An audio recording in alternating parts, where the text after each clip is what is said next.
तो दोस्तों आज की इस वीडियो में हम बात करने जा रहे हैं गुड ग्रिफ नाम की इस मूवी के बारे में। दोस्तों 29 दिसंबर 2023 को इसे लॉन्च किया गया था सिनेमाघरों में और उसके बाद 5 जनवरी 2024 को इसे रिलीज़ किया जाएगा नेटफ्लिक्स के ऊपर। तो आज इसके बारे में मैं आपको सारी कुछ इन्फॉर्मेशन देने वाला हूँ। और पहले इसकी रेटिंग के बारे में बात की जाए तो IMDb रेटिंग इसकी 6 है 10 में से, जो कि बहुत बढ़िया है। और साथ ही साथ 89% टमाटोज यूजर्स ने पसंद किया है, यानी दोनों जगह इसकी रेटिंग धांसू है।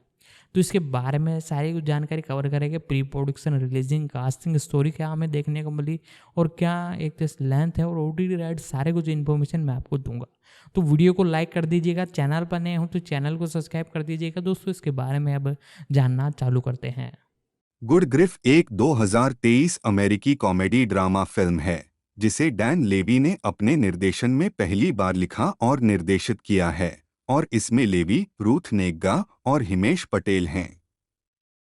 5 जनवरी 2024 को नेटफ्लिक्स पर दुनिया भर में रिलीज होने से पहले फिल्म को 29 दिसंबर 2023 को संयुक्त राज्य अमेरिका में सीमित रिलीज मिली। कथानक। इस अनुभाग को एक बेहतर कथानक सारांश की आवश्यकता है। कृपया कथानक सारांश को बेहतर बनाने में मदद करें। दिसंबर 2023 जाने कि इस टेम्पलेट संदेश को कैसे और कब हटाना है। अपने पति और मां की मृत्यु से जूझ रहा एक व्यक्ति अपने 2 सबसे अच्छे दोस्तों के साथ सप्ताहांत की छुट्टी के लिए पेरिस जाता है। कास्ट करें। मार्क ड्रेफस के रूप में डैनियल लेवी, सोफी के रूप में रूथ नेग्गा, थॉमस के रूप में हिमेश पटेल, ओलिवर के रूप में ल्यूक इवांस, इमेल्डा के रूप में सेलिया इमरी, थियो के रूप में अर्नौद वालोइस, डंकन के रूप में David Bradley, Jamael Westman, Emma Corrin 2, Kaitlyn Dever 2। उत्पादन। सितंबर 2021 में डैनियल लेवी को नेटफ्लिक्स के लिए एक रोमांटिक कॉमेडी फिल्म लिखने और निर्देशित करने की घोषणा की गई थी, जिसमें वह कंपनी के साथ हस्ताक्षरित एक फिल्म और टेलीविजन सौदे के हिस्से के रूप में अभिनय भी करेंगे। 3 लेवी ने जून 2022 के एक साक्षात्कार में फिल्म को दोस्ती के बारे में प्रेम कहानी के रूप में वर्णित किया। 4 अक्टूबर 2022 में रूथ नेग्गा, हिमेश पटेल और ल्यूक इवांस सहित अतिरिक्त कास्टिंग की घोषणा की गई। 5 फिल्मांकन नवंबर 2022 में लंदन में हुआ। 6 रिलीज। गुड ग्रॉफ को 29 दिसंबर 2023 को सीमित सिनेमाघरों में रिलीज किया गया। इसके बाद 5 जनवरी 2024 को नेटफ्लिक्स द्वारा एक स्ट्रीमिंग रिलीज की गई। 2 स्वागत। समीक्षा एग्रीगेटर वेबसाइट रॉटन टोमाटोज पर 9 आलोचकों में से 89% समीक्षाएं सकारात्मक हैं, जिनकी औसत रेटिंग 5.5/10 है। 7 मेटाक्रिटिक, जो एक भारित औसत का उपयोग करता है, ने 5 आलोचकों के आधार पर फिल्म को 100 में से 59 का स्कोर दिया, जो मिश्रित या औसत समीक्षाओं को दर्शाता है। 8 वैरायटी के पीटर डिब्रूज ने एक सकारात्मक समीक्षा देते हुए लिखा, लेवी ने एक भावनात्मक कहानी तैयार की है जो एक विडंबनापूर्ण पीढ़ी के जहरों को झेलने के लिए काफी मजबूत है, जो ईमानदारी पर कटाक्ष करने के लिए तैयार हैं। विशेष रूप से वास्तविक भावनाओं को सामने लाने के लिए साहस की आवश्यकता होती है। व्यंग्यात्मक सोच वाले दर्शकों को इतना गोला बारूद देने के बाद। 9 द हॉलीवुड रिपोर्टर के लिए लिखते हुए डेविड रूनी ने कहा, रॉब सिमनसन के स्कोर की झिलमिलाती उदासी अक्सर उस भावना की गहराई का संकेत देती है जो लेखन और विस्तार से प्रदर्शन में गायब है। स्क्रिप्ट संवेदनशील है, लेकिन कभी भी बहुत गहराई से जांच नहीं करती है, और फिल्म की अंतरंगता लिव इन की तुलना में अधिक मंचित है। 10 रोजरेबर्ट कॉम के ब्रायन टैलरिको ने फिल्म को 4 में से 2 अंक दिए। लेवी की ऑन स्क्रीन उपस्थिति मजबूत है। वह एक उल्लेखनीय, स्वाभाविक, पसंद करने योग्य कलाकार है, लेकिन एक लेखक और निर्देशक के रूप में अपनी आवाज खोजने के लिए उसे थोड़ा संघर्ष करना पड़ता है। गुड ग्रूव के साथ हानि के प्रभाव का एक मामूली अध्ययन जो कुछ बटनों को आवश्यकता से अधिक जोर से दबाता है और समान रूप से उसके समूह को भरने में विफल रहता है। 11 द डेली टेलीग्राफ के टिम रॉबी ने फिल्म को 5 में से 3 रेटिंग दी। डेनियल जोसेफ लेवी सीएम, जन्म 9 अगस्त 1983, एक कनाडाई अभिनेता और फिल्म निर्माता हैं। उन्होंने अपने करियर की शुरुआत एमटीवी कनाडा पर एक टेलीविजन होस्ट के रूप में की। उन्हें सीबीसी सिटकॉम शिट्स क्रीक 2015-2020 में डेविड रोज के रूप में अभिनय करने के लिए अंतर्राष्ट्रीय प्रसिद्धि और आलोचनात्मक प्रशंसा मिली, जिसे उन्होंने अपने पिता यूजीन लेवी के साथ बनाया और सह अभिनय किया।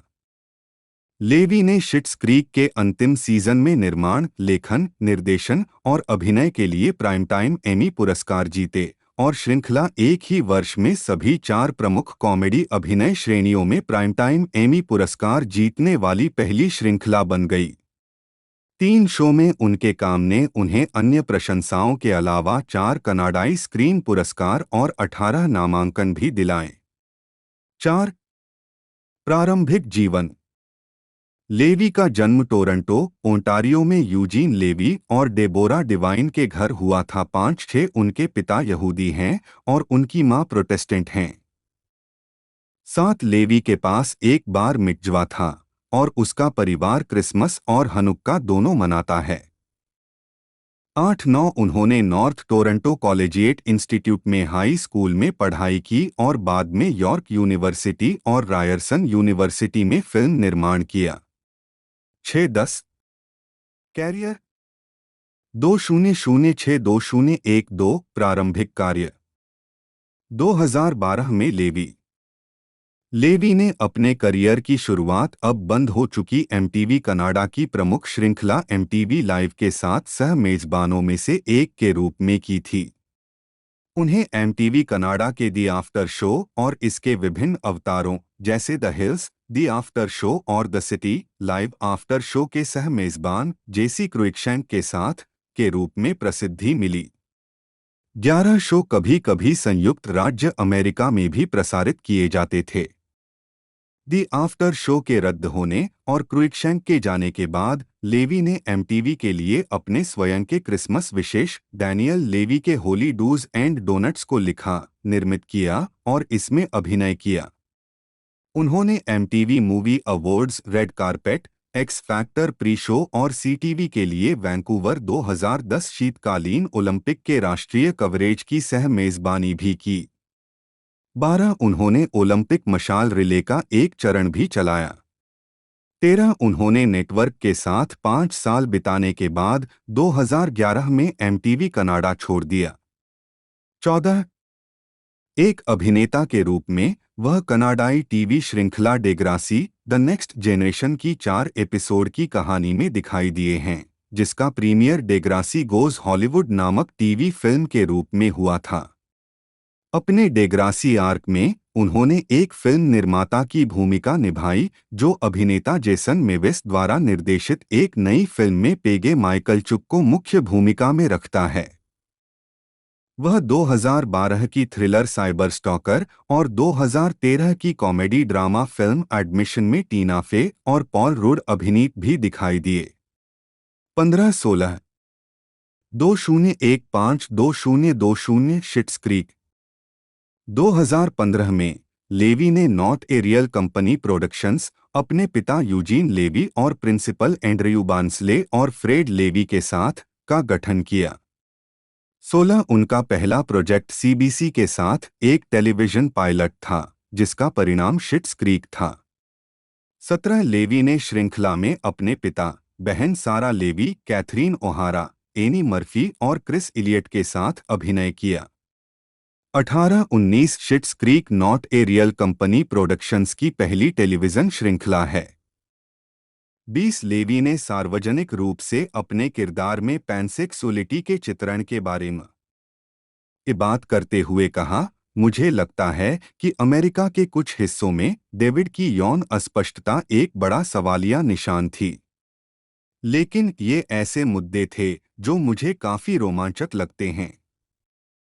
21 शिट्स क्रीक पर अपने काम के लिए लेवी को कई पुरस्कारों के लिए नामांकित किया गया है, जिसमें लेखन और अभिनय के लिए कई कनाडाई स्क्रीन अवार्ड्स, सर्वश्रेष्ठ कॉमेडी सीरीज के लिए पुरस्कार जीतना, 2016 में कॉमेडी प्रोग्राम या सीरीज में सर्वश्रेष्ठ लेखन और 2019 में सर्वश्रेष्ठ कॉमेडी सीरीज के लिए पुरस्कार जीतना शामिल है।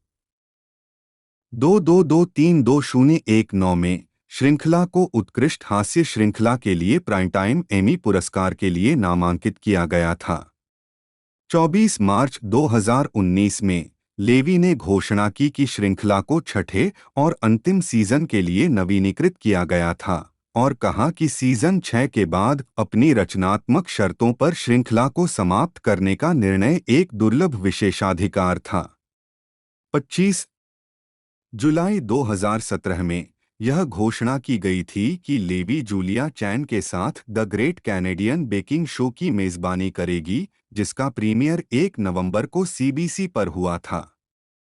26-30 अक्टूबर को द ग्लोब एंड मेल के जॉन डॉयल ने एक समीक्षा में शो के पहले एपिसोड की आलोचना की, जिसमें मेजबान के रूप में प्रदर्शन करते समय लेवी की दुर्भाग्यपूर्णता की आलोचना भी शामिल थी।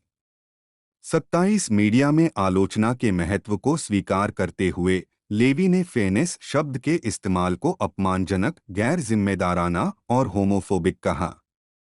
28-29 द ग्लोब के सार्वजनिक संपादक सिल्विया स्टीड ने 9 नवंबर को एक बयान प्रकाशित किया जिसमें बताया गया कि मिस्टर डॉयल को इस बात की जानकारी नहीं थी कि मिस्टर लेवी समलैंगिक थे और उन्होंने इस शब्द का इस्तेमाल अनमोलता के लिए किया था।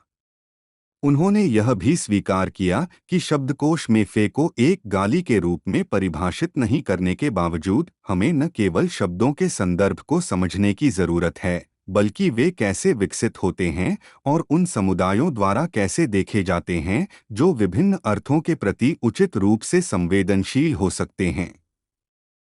3 लेवी और चैन श्रृंखला के दूसरे सीजन के लिए मेजबान के रूप में लौट आए, जिसका प्रीमियर सितंबर 2018 में हुआ।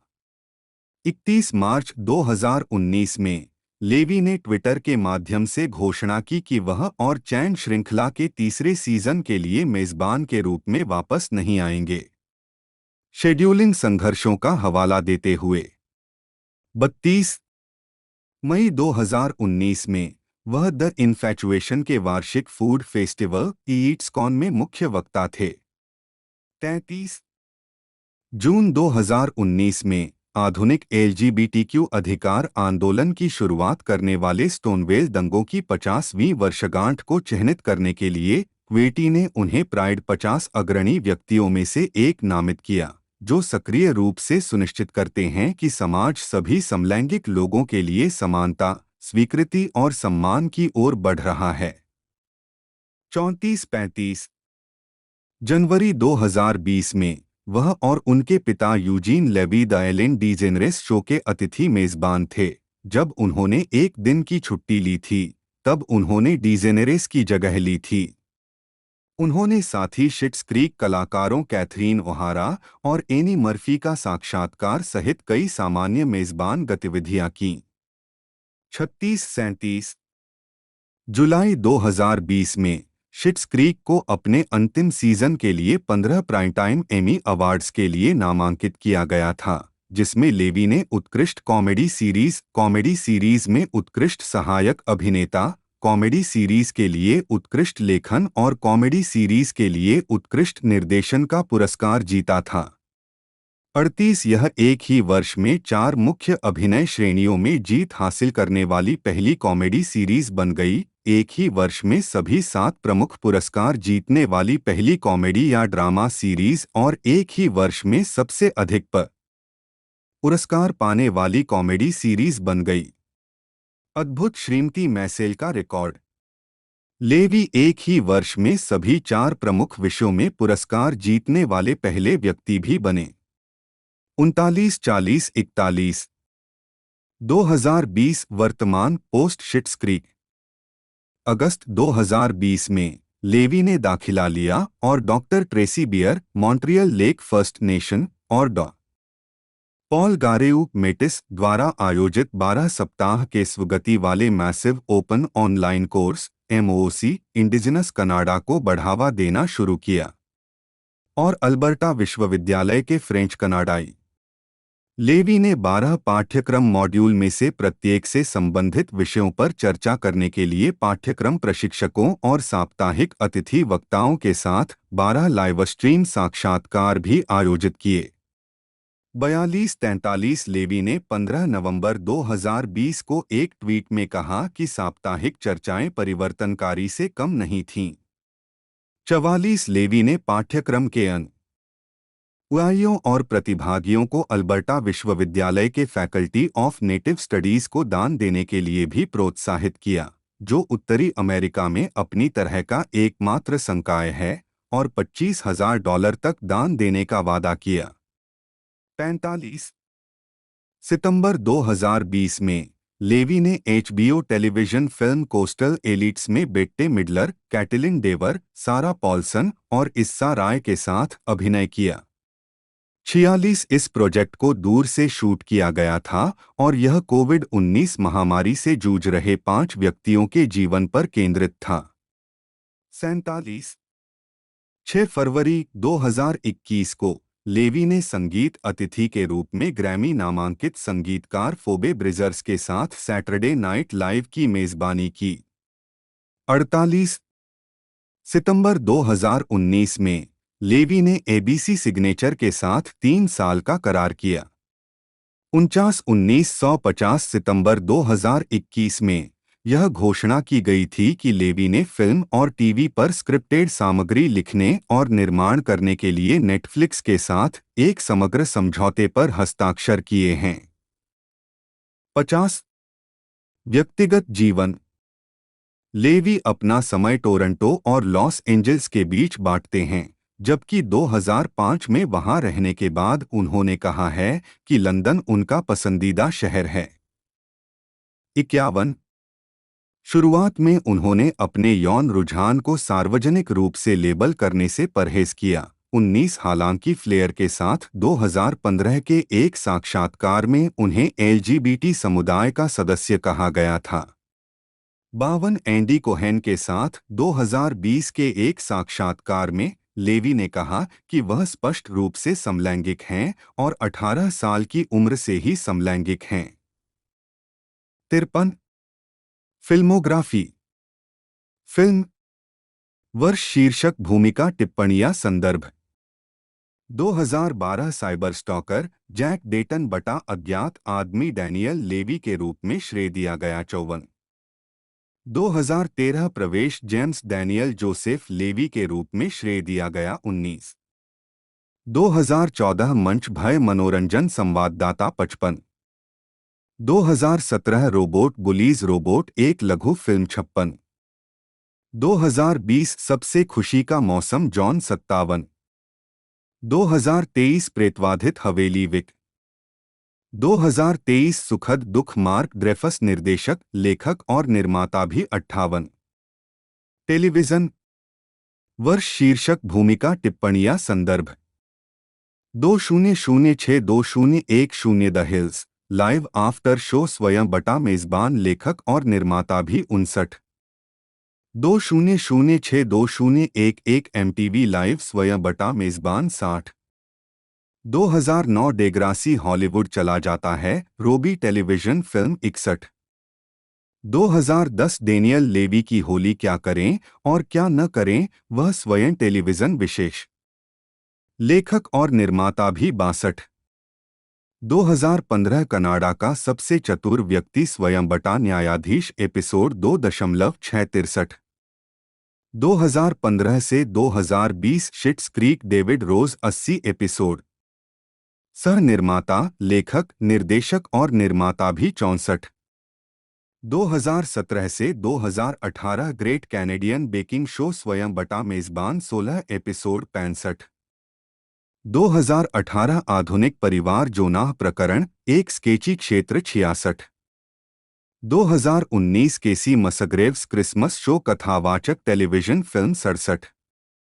2020 खंडित स्वयं बटा न्यायाधीश एपिसोड होली शिट 68। तटीय अभिजात वर्ग मार्क हेस्टरमैन टेलीविजन फिल्म 69। 2021 शनिवार की रात लाइव स्वयं बटा मेजबान एपिसोड डैन लेवी बटा फोबे ब्रिजर्स 70। क्यूबल चेस्टेन आवाज 2 एपिसोड 71। 2022 बड़ा ब्रंच स्वयं बटा मेजबान निर्माता और कार्यकारी निर्माता भी 72। 2023 मूर्ति Benjamin episode Pop Tarts and rat tails 73। यौन शिक्षा Shri Molloy 4 episode. Cyberstalker उर्फ ऑफलाइन 2012 की लाइफटाइम टेलीविजन थ्रिलर है जो कर्टिस क्रॉफर्ड द्वारा निर्देशित और मिशा बार्टन द्वारा अभिनीत है। बार्टन एक युवा कलाकार का किरदार निभाती है जो 13 साल पहले उसके पीछा करने वाले व्यक्ति द्वारा उसके माता पिता की हत्या के बाद एकांत में रह रहा था। उसके पुनः प्रकट होने से यह शांति अचानक भंग हो जाती है। 10 जुलाई 2012 को एक ट्रेलर जारी किया गया था। इसे 14 सितंबर 2012 को संयुक्त राज्य अमेरिका में प्रसारित किया गया था। दोस्तों इसकी एक तरह से रिलीजिंग डेट जैसा कि मैंने बताया 29 दिसंबर 2023 को इसे लॉन्च किया गया था यूनाइटेड स्टेट में, और 5 जनवरी 2024 को इसे इंडिया के अंदर भी रिलीज़ कर दिया जाएगा। जी हाँ दोस्तों, हिंदी के अंदर इसे लॉन्च किया जा रहा है, और बाकी और भी कई कंट्रीज़ में जिस कंट्री से आप बिलोंग कर सकते हो चेकआउट कर सकते हो डिस्क्रिप्शन में दिए गए लिंक से। बाकी इसी के साथ इसकी रनिंग लेंथ के बारे में बात की जाए तो 100 मिनट टोटल इसकी रनिंग लेंथ है, और यूनाइटेड स्टेट के अंदर इसे बनाया गया तो मेन बेस लैंग्वेज इसकी इंग्लिश होने वाली है। बाकी आप और जानकारी के लिए से डिस्क्रिप्शन चेक कर सकते हैं, और उसकी कास्टिंग के बारे में अब आगे चलकर मैं आपको जानकारी देता हूँ। डेब्रा हेवर्ड जन्म 15 अप्रैल 1964 एक ब्रिटिश फिल्म निर्माता हैं। वर्किंग टाइटल फिल्म्स में फिल्म के प्रमुख के रूप में हेवर्ड ने अक्सर कंपनी की फीचर फिल्मों के लिए कार्यकारी निर्माता के रूप में काम किया। साथ ही वर्किंग टाइटल कार्यकारी लिजा चैसिन के साथ काम किया। लेस मिजरेबल्स का निर्माण करने के बाद उन्होंने अपनी खुद की प्रोडक्शन कंपनी मोनुमेंटल पिक्चर्स शुरू की। जीवन और कैरियर 1964 में लिवरपूल में जन्मी जॉन आई हेवर्ड और उनकी पत्नी एनेटा लैंस्की की बेटी 1-2 हेवर्ड 1989 में वर्किंग टाइटल फिल्म्स में शामिल हुई। उन्होंने फिल्मों में निर्माता के सहायक के रूप में काम किया, जिसमें फूल्स ऑफ फॉर्च्यून और डकोटा रोड शामिल हैं।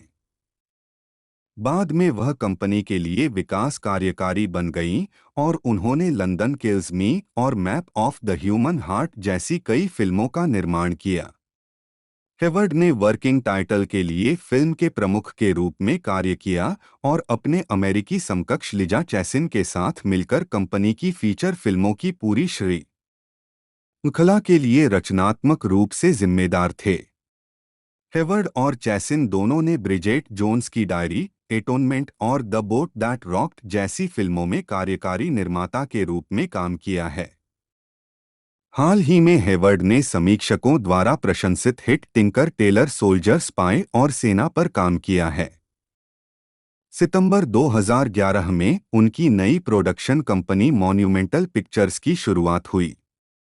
निर्माता के रूप में हेवर्ड की पहली एकल फिल्म लेस मिजरेबल्स थी, जिसने कई पुरस्कार जीते, जिससे उनका प्रोफाइल ऊंचा हो गया। 2014 में उन्होंने साथी निर्माता एलिसन ओवेन के साथ अपना खुद का प्रोडक्शन हाउस मॉन्यूमेंटल पिक्चर्स शुरू किया।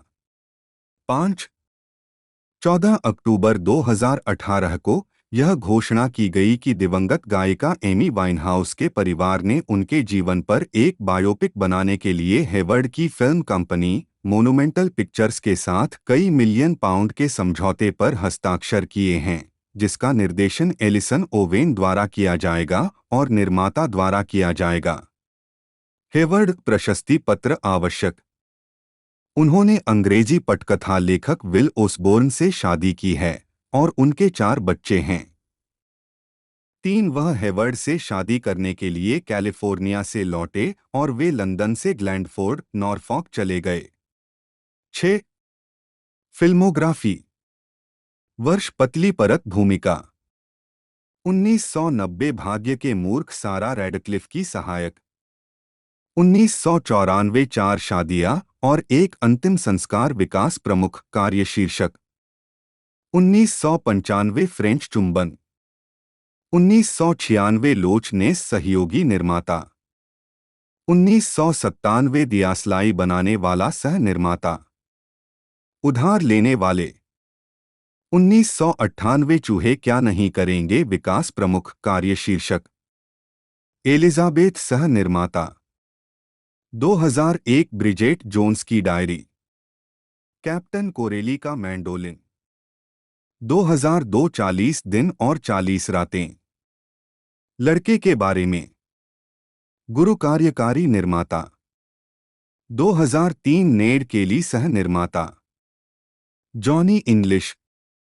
वास्तव में प्यार 2004 थंडरबर्ड्स कार्यकारी निर्माता Wimbledon Bridget Jones The as of Reason 2005 दुभाषी सह निर्माता गर्व और हानि कार्यकारी निर्माता नानी मैकफी 2006 यूनाइटेड 93 आग पकड़ना 2007 एलिजाबेथ स्वर्ण युग मिस्टर बीन की छुट्टी सह निर्माता प्रायश्चित करना कार्यकारी निर्माता 2008 फ्रॉस्ट बटा निक्सन 2009 क्रियाशीलता राज्य वह नाव जिसने हिला दिया 2010 हरा क्षेत्र नानी मैकफी और बिग बैंग सेना 2011 Paul Tinker Tailor Soldier Spy Johnny English पुनर्जन्म 2012 कम दुखी निर्माता 2013 मैं उससे 1 साल देती हूं कार्यकारी निर्माता 2016 ब्रिजेट जोन्स का बच्चा निर्माता 2019 लड़की कैसे बनाएं बिल्ली की 2024 काले पर वापस रूथ नेग्गा बटा एनी बटानेजी एक जन्म 4 मई 1981 दो एक आयरिश अभिनेत्री हैं जिन्हें एएमसी टेलीविजन श्रृंखला प्रीचर 2016-2019 और फिल्म लविंग 2016 में उनकी भूमिकाओं के लिए जाना जाता है। बाद में मिल्ड्रेड लविंग के अपने चित्रण के लिए नेग्गा को सर्वश्रेष्ठ अभिनेत्री के अकादमी पुरस्कार के लिए नामांकन मिला। 2022 में शेक्सपियर के मैकबेथ के निर्माण में लेडी मैकबेथ के रूप में अपने ब्रॉडवे डेब्यू के लिए उन्होंने एक नाटक में सर्वश्रेष्ठ अभिनेत्री के लिए टोनी पुरस्कार के लिए नामांकन अर्जित किया। Negga isolation 2005, breakfast on Pluto 2005, Warcraft 2016 और पासिंग 2021 फिल्मों में भी नजर आ चुकी हैं। 3 अन्य टेलीविजन परियोजनाओं में BBC mini series criminal justice 2008-2019 RTE का लव बटा हेट 2010-2011 ई4 का मिसफिट्स 2010 और एबीसी के एजेंट्स ऑफ शील्ड 2013 शामिल हैं। 2015 प्रारंभिक जीवन और शिक्षा। नेग्गा का जन्म 1981 में अदीस अबाबा इथियोपिया में हुआ था। 4 उनकी मां आयरिश थीं, नोरा, और पिता इथियोपियाई थे। 5-6 उसके माता पिता की मुलाकात इथियोपिया के एक अस्पताल में काम करने के दौरान हुई थी। उनकी मां एक नर्स थीं और उनके पिता एक डॉक्टर थे। 7 नेग्गा इकलौती संतान थी, 4 साल की होने तक देश में रही। जब वह 7 साल की थीं तब उनके पिता की एक कार दुर्घटना में मृत्यु हो गई। 8 वह लिमरिक, आयरलैंड में पली बढ़ी, 9 माध्यमिक विद्यालय के लिए लंदन, इंग्लैंड जाने तक। 10 नवंबर 2012 नेग्गा ने ट्रिनिटी कॉलेज डबलिन के सैमुअल बेकेट सेंटर में अध्ययन किया। 2013 अभिनय अध्ययन में बीए के साथ स्नातक की उपाधि प्राप्त की। 8 कैरियर 2018 में एएमसी शो प्रीचर के लिए सैन डिएगो कॉमिक कॉन में नेग्गा ने आयरिश फिल्म कैपिटल लेटर्स 2004 में ताइवो की मुख्य भूमिका निभाते हुए स्क्रीन पर अपनी शुरुआत की। अगले वर्ष उन्होंने आइसोलेशन में मैरी की मुख्य भूमिका निभाई। इससे पहले वह ज्यादातर थिएटर में ही काम करती रही थीं। 13 नेग्गा को अभिनय करते देखने के बाद निर्देशक नील जॉर्डन ने स्क्रिप्ट को ब्रेकफास्ट ऑन प्लूटो में बदल दिया ताकि वह फिल्म में दिखाई दे सकें। 8 उन्होंने जॉन मैल्कोविच के साथ कलर मी कुब्रिक 2005 और लघु फिल्मों द फॉर हॉर्समेन 3 मिनट 4 प्ले और स्टार्स में भी अभिनय किया है। प्रशस्ति पत्र आवश्यक। टेलीविजन पर नेग्गा डॉक्टर्स, क्रिमिनल जस्टिस और आयरिश श्रृंखला लव इज द ड्रग में दिखाई दी हैं। उन्होंने लॉरा एकमैन, एनाबेल स्कोले और मैमी मैककॉय के साथ BBC 3 सीरीज पर्सनल अफेयर्स में डोरिस सिड सिद्दीकी की मुख्य भूमिका निभाई। 14 नेग्गा ने RTE की लव बटा हेट की पहली 2 श्रृंखलाओं में रोजी की भूमिका निभाई। 15 नेग्गा 2011 में BBC प्रोडक्शन शर्ली में डेम शर्ली बस्सी के रूप में दिखाई दी और अपने प्रदर्शन के लिए सर्वश्रेष्ठ अभिनेत्री टेलीविजन का IFTA पुरस्कार जीता। उनके थिएटर कार्य में डक, टाइटस एंड्रोनिकस और ले मी डाउन सॉफ्टली में भूमिकाएं शामिल हैं। 162007 से उन्होंने आयरिश नाट्य समूह पैन पैन थिएटर के साथ काम करना शुरू किया। 2010 में उन्होंने नेशनल थिएटर के प्रोडक्शन हैमलेट में ओफेलिया की भूमिका निभाई। उन्होंने वीडियो गेम डार्क सोल्स 2 में शानालोटे की भूमिका निभाते हुए आवाज अभिनय भी प्रदान किया, जिसे अन्यथा द एमराल्ड हेराल्ड के नाम से जाना जाता है। 2013 में यह घोषणा की गई थी कि नेग्गा को अमेरिकी टीवी श्रृंखला एजेंट्स ऑफ शील्ड में रैना की आवर्ती भूमिका के लिए बुक किया गया था। 17-18 वह कार्यक्रम के 17 एपिसोड में दिखाई दी। 15 उन्होंने स्टीव मैकवीन की ऑस्कर विजेता 12 इयर्स ए स्लेव के लिए दृश्य फिल्माए, लेकिन अंततः उनकी भूमिका फिल्म से काट दी गई। 19 मार्च 2015 में नेग्गा को AMC फंतासी नाटक श्रृंखला प्रीचर में ट्यूलिप ओहारे की भूमिका में लिया गया, जो अगले वर्ष शुरू हुई। 2016 में नेग्गा ने जेफ निकोल्स के ऐतिहासिक रोमांस लविंग में मिल्ड्रेड लविंग की भूमिका निभाई, जिसका प्रीमियर 2016 के कांस फिल्म फेस्टिवल में हुआ और बाद में टोरंटो इंटरनेशनल फिल्म फेस्टिवल में प्रदर्शित किया गया। 1921 यह फिल्म 1950 और 1960 के दशक के वर्जीनिया में एक विवाहित अंतर्जातीय जोड़े लविंग्स की सच्ची कहानी पर आधारित है, जिनके रिश्ते के कारण सुप्रीम कोर्ट ने लविंग बनाम वर्जीनिया का फैसला सुनाया। नेग्गा को इस भूमिका के लिए बहुत प्रशंसा मिली, 15 और उन्हें कई पुरस्कार नामांकन प्राप्त हुए, जिनमें सर्वश्रेष्ठ अभिनेत्री के लिए अकादमी पुरस्कार, मोशन पिक्चर ड्रामा में सर्वश्रेष्ठ अभिनेत्री के लिए गोल्डन ग्लोब पुरस्कार और बाफ्टा राइजिंग स्टार पुरस्कार शामिल हैं। 22-23 गेट थिएटर के 2018 प्रोडक्शन येल फार्बर द्वारा निर्देशित में नेग्गा ने प्रिंस हैमलेट की भूमिका निभाई थी। 1741 में फैनी फर्निवल द्वारा 26 नेग्गा ने वसंत 2020 में सेंट एन्स वेयरहाउस में समान प्रशंसा पाने के लिए हैमलेट की भूमिका दोहराई। 27-28 फरवरी 2021 में यह घोषणा की गई कि नेग्गा प्रसिद्ध जैज युग के बारे में एक सीमित नाटक श्रृंखला में अभिनय करेंगी और कार्यकारी निर्माता होंगी। कलाकार और नागरिक अधिकार कार्यकर्ता जोसेफिन बेकर 29 2021 में नेग्गा ने रेबेका हॉल के पीरियड ड्रामा पासिंग में टेसा थॉम्पसन के साथ अभिनय किया। यह फिल्म नैला लार्सन के 1929 के इसी नाम के उपन्यास पर आधारित है। फिल्म का प्रीमियर 2021 सनडांस फिल्म फेस्टिवल में हुआ और शरद ऋतु में न्यूयॉर्क फिल्म फेस्टिवल में दिखाया गया।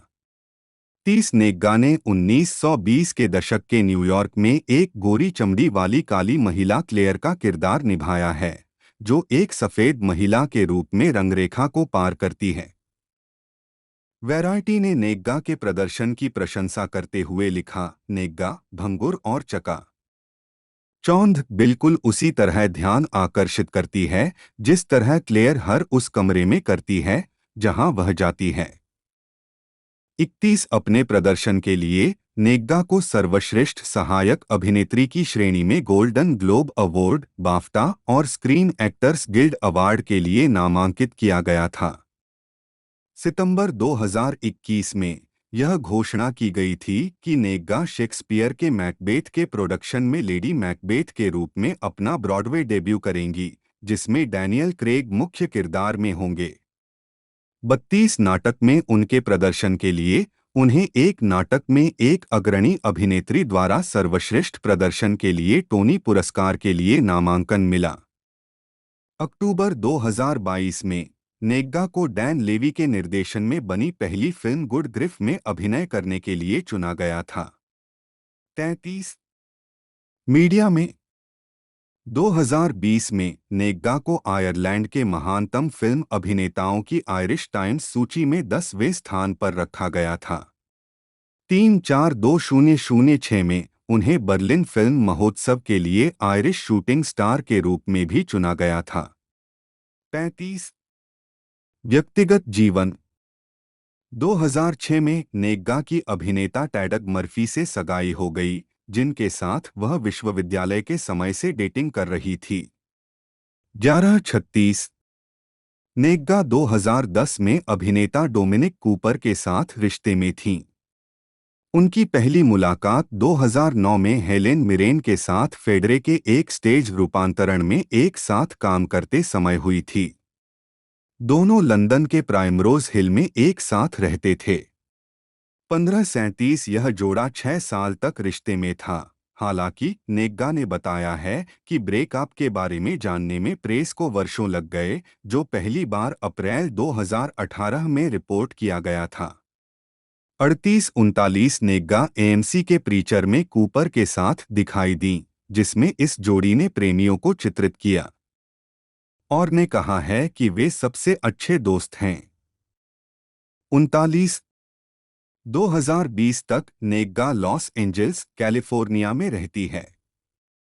5-10 रंगमंच डक बिल्ली के रूप में ट्रैवर्स थिएटर, एडिनबर्ग 2003। थेब्स में द बरियल, एंटीगोन के रूप में एबी थिएटर, डबलिन 2004। बगदाद के बच्चे, कोरस के रूप में Abbey Theatre, Dublin 2006। The Crucible, Abigail Williams के रूप में Abbey Theatre, Dublin 2007। Phaedra Aricia के रूप में National Theatre, London 2009। Hamlet Ophelia के रूप में नेशनल थिएटर, लंदन 2010/11। पश्चिमी दुनिया का प्लेबॉय, पेगिन माइक के रूप में Old Vic Theatre, London 2011। Hamlet के रूप में गेट थिएटर, डबलिन 2018।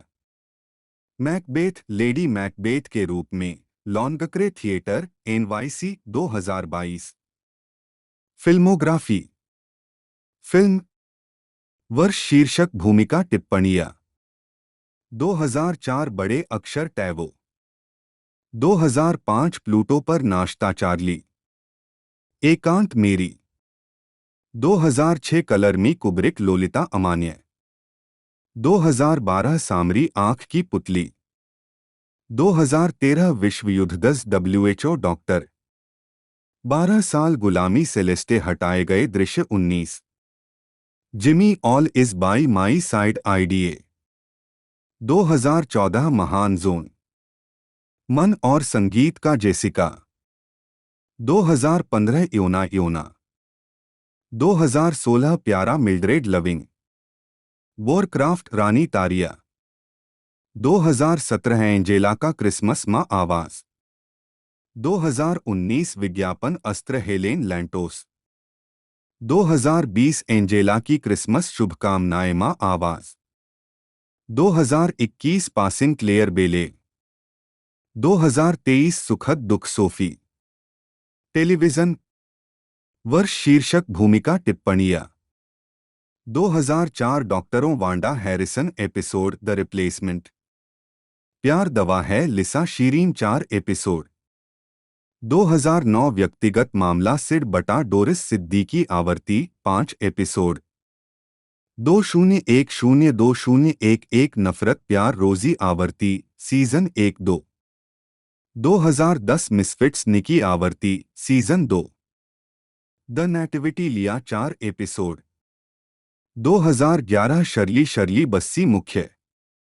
2012 गुप्त अवस्था एग्नेस इवांस। 2013 2015।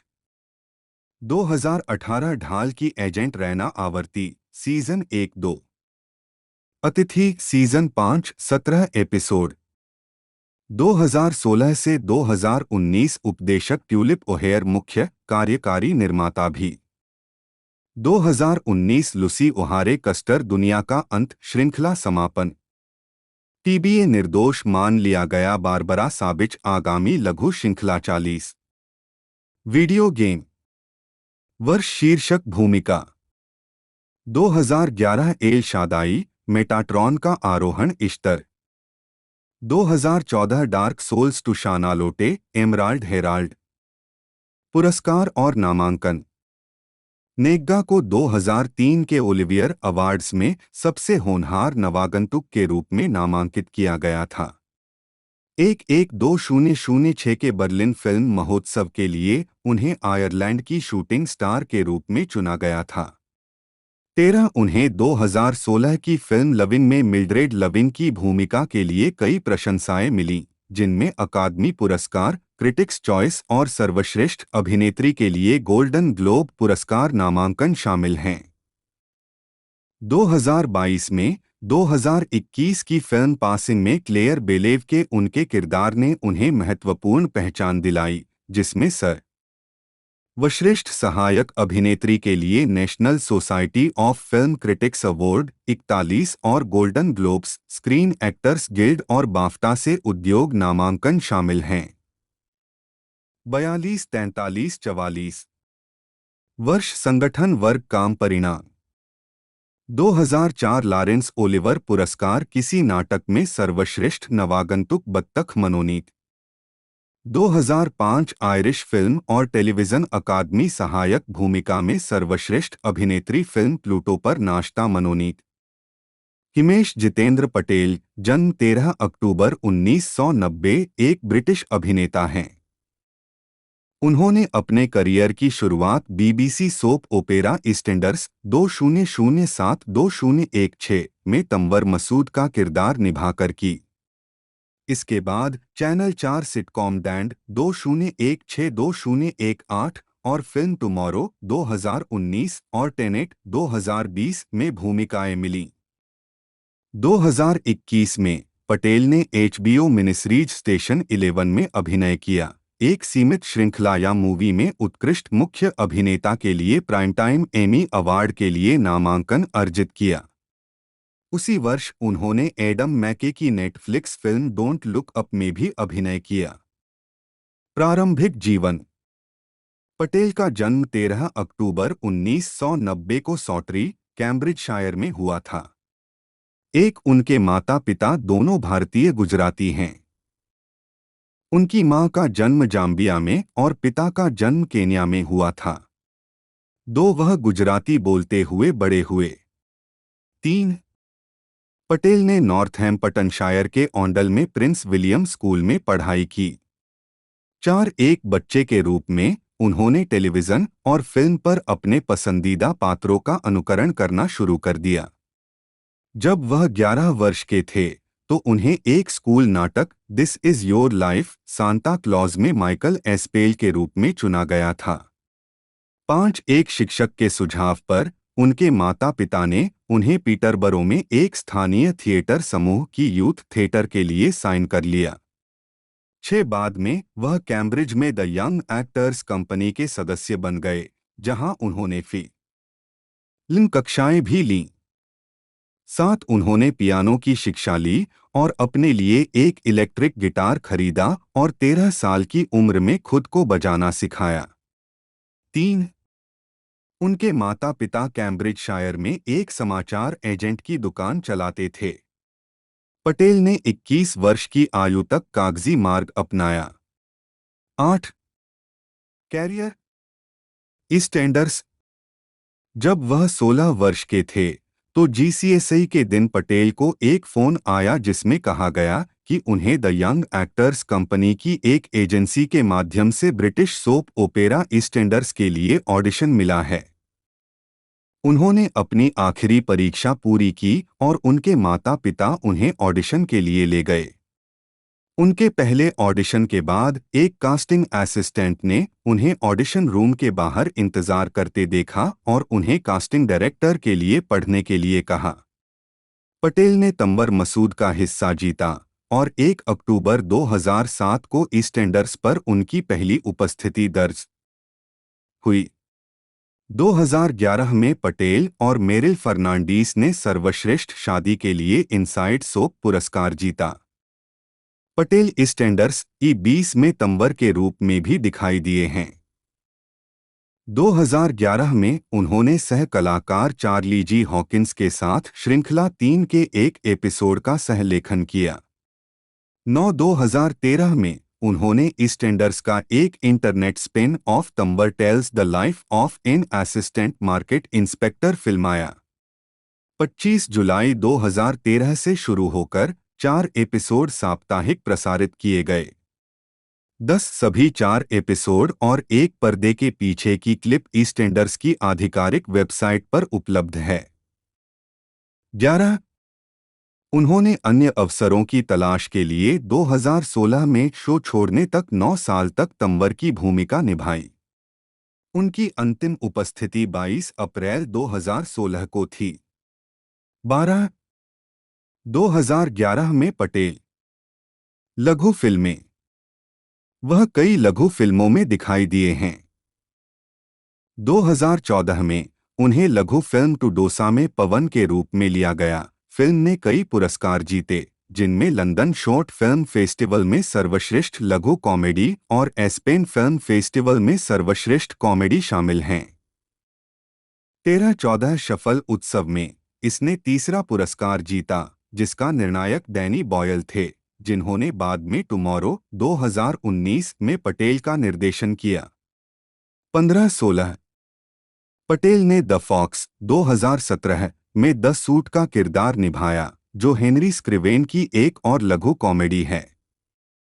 17 वह इज दिस लाइफ नामक लघु फिल्म पर काम कर रहे हैं।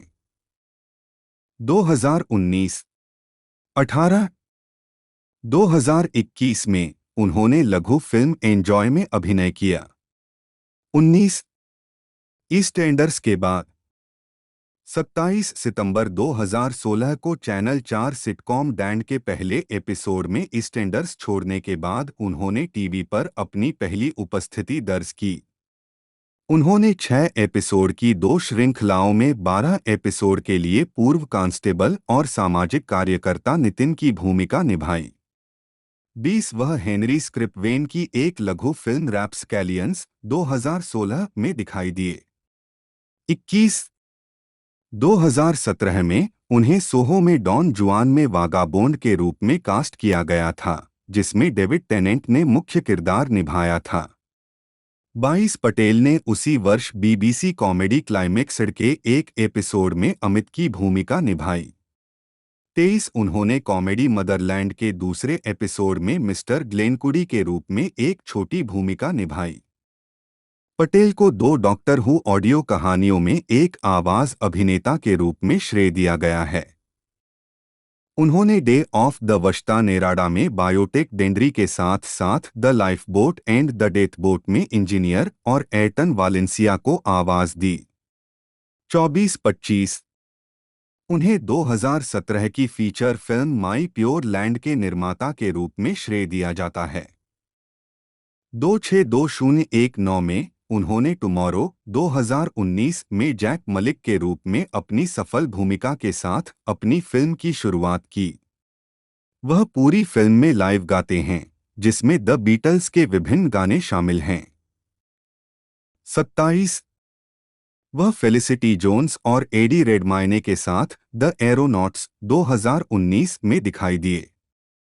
28 एलेनोर कैटन की 2013 की किताब पर आधारित एक लघु श्रृंखला द ल्यूमिनरीज में पटेल को एमरी स्टेन्स के रूप में चुना गया था। 29 टीवी श्रृंखला का कथानक किताब से भिन्न है। 30 Patel 2019 children in need album में दिखाई देते हैं। उन्होंने किलर्स का गाना all this things that I have done गाया।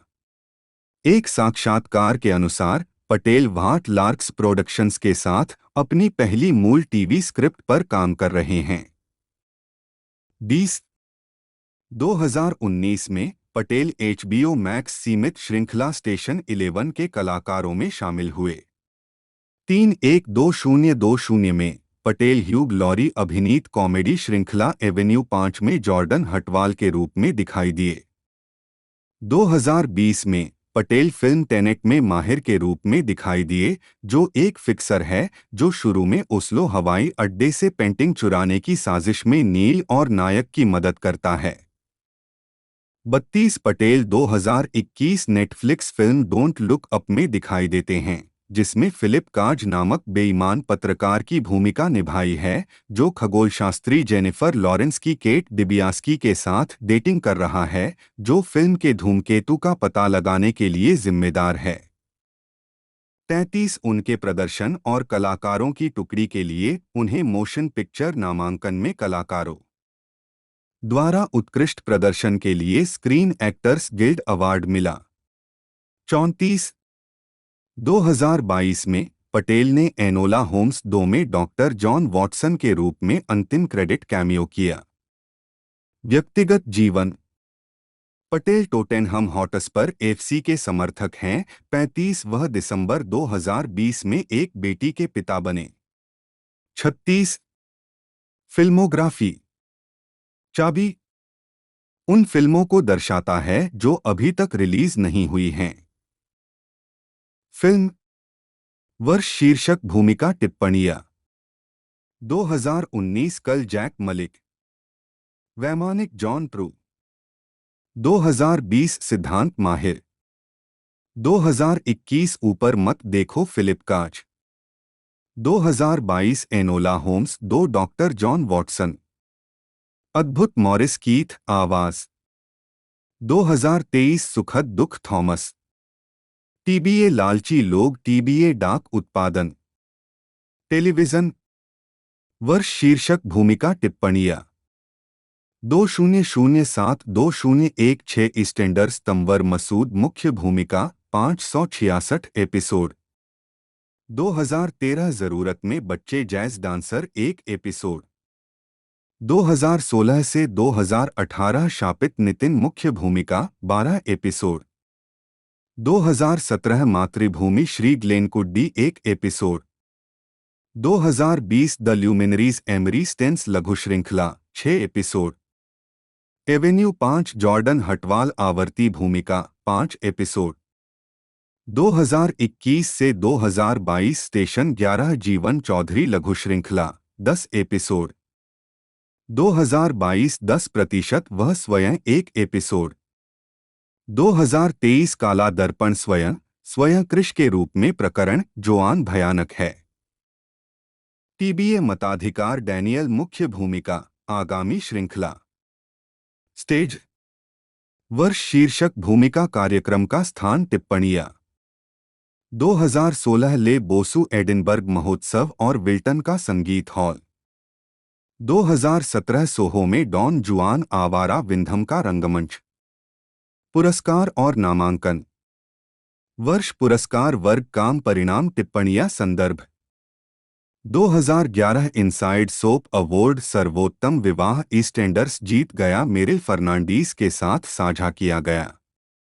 2019 टीन चॉइस पुरस्कार चॉइस समर मूवी अभिनेता कल मनोनीत 2020 ईस्टर्न आइज कला संस्कृति एवं रंगमंच पुरस्कार फिल्म, टीवी और नाटक के लिए ईस्टर्न आई अवार्ड सर्वश्रेष्ठ अभिनेता कल जीत गया। 2022 screen actors guild award motion picture में उत्कृष्ट कलाकार ऊपर मत देखो मनोनीत 37।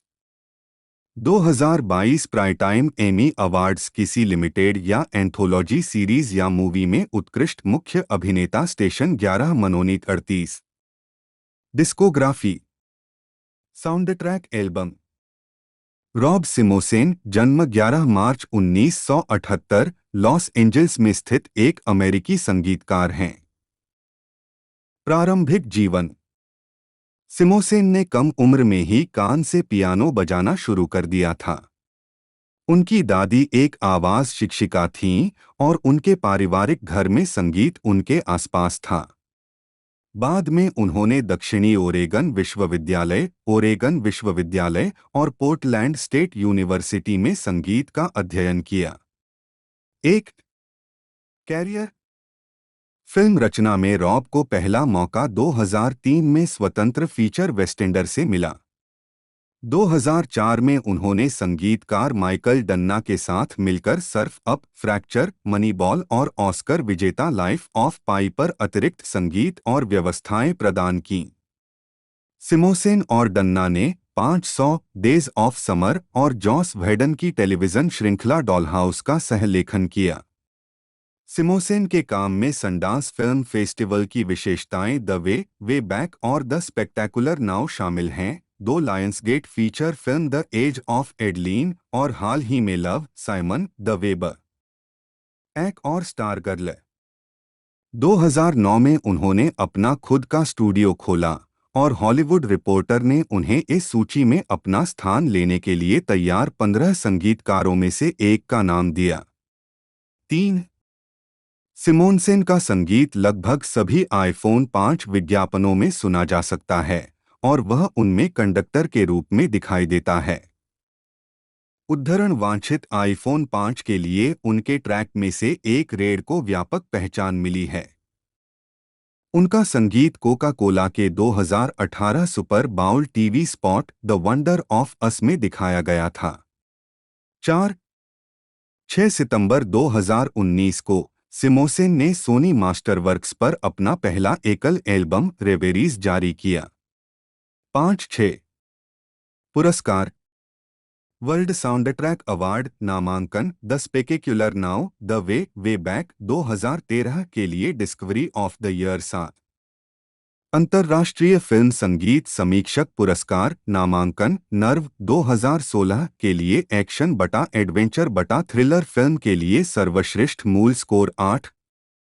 Hollywood Music in Media Award नामांकन द वेल 2022 के लिए एक स्वतंत्र फिल्म में सर्वश्रेष्ठ मूल स्कोर 9।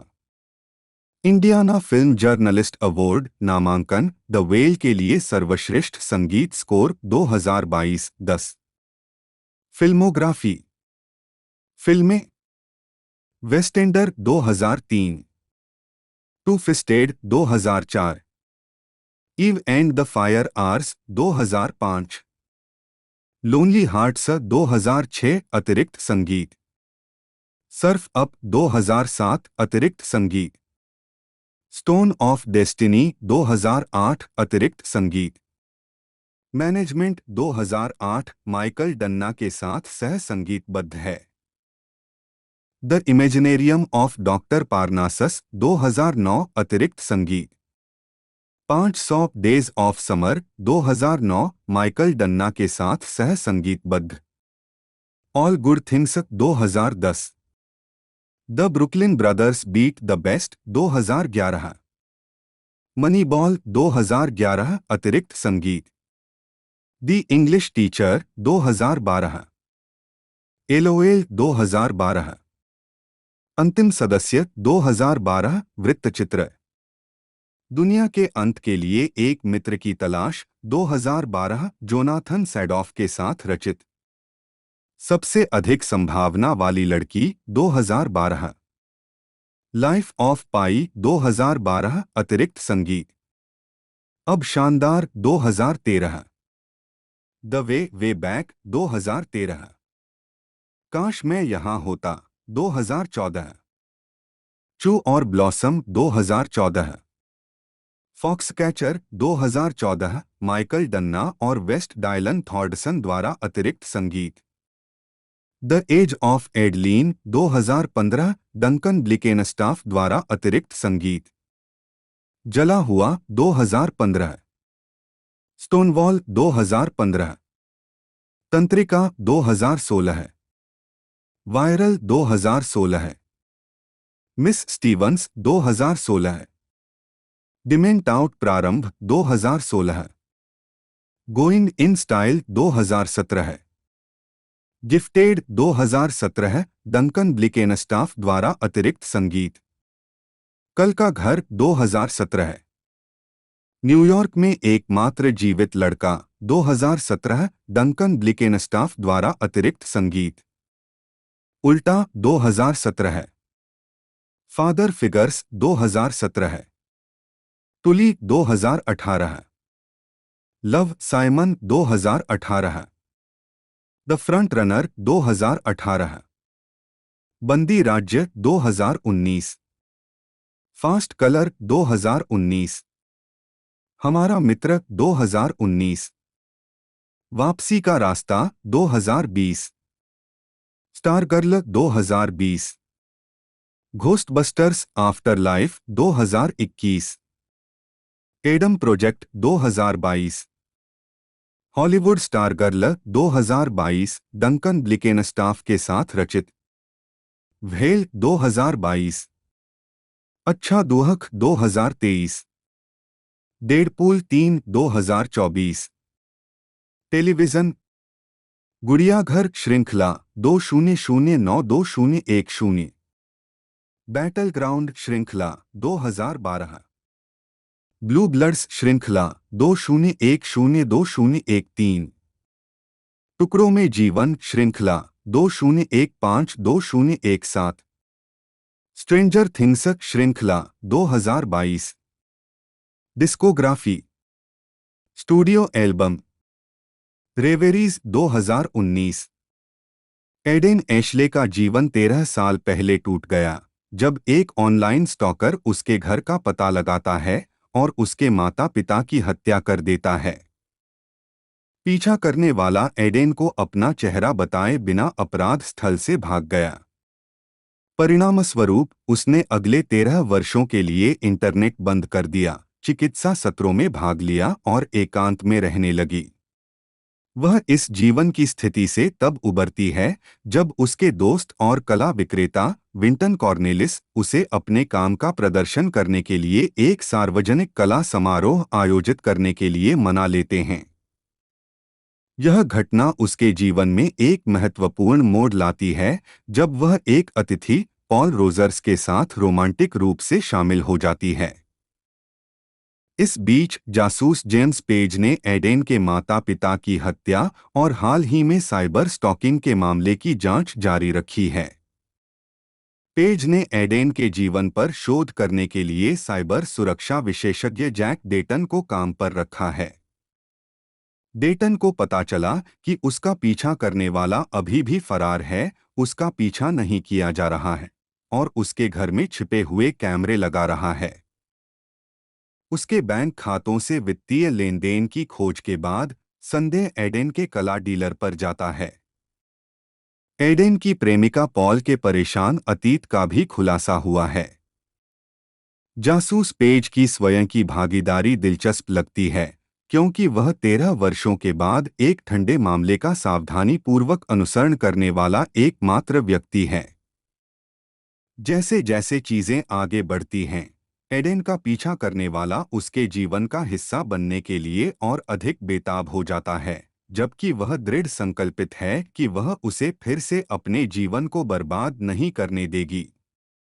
अंततः जैक डेटन को एडेन के माता पिता का पीछा करने वाला और हत्यारा होने का पता चलता है और आगामी टकराव में एडेन डेटन को उसके कार्यों के लिए निंदा करता है और उसके प्यार को अस्वीकार कर देता है, जिससे उसका दिल टूट जाता है और अंततः डेटन को जासूस पेज द्वारा गोली मार दी जाती है। 4। तो दोस्तों आज की इस वीडियो में हमने बात करी इस मूवी के बारे में जो कि हमें देखने को मिली है, और तकरीबन 5 ज़बरदस्त अंदाज में मूवी सीरीज मिलाकर 5 चीज़ें हमें देखने को मिली है नेटफ्लिक्स द्वारा, जो कि ज़बरदस्त अंदाज में नए साल के एक तरह से शुरुआत के अंदर स्टार्टिंग के अंदर नेटफ्लिक्स द्वारा लॉन्च की गई है। तो दोस्तों आप जाकर उन सभी की वीडियो भी हमारे चैनल पर चेकआउट कर सकते हो। और आज की वीडियो आपको कैसा लगी, ज़्यादा से ज़्यादा हो सके तो वीडियो को शेयर करने की कोशिश कीजिएगा। बाकी आज की इस वीडियो में इतना ही, मिलते हैं अगले वीडियो में।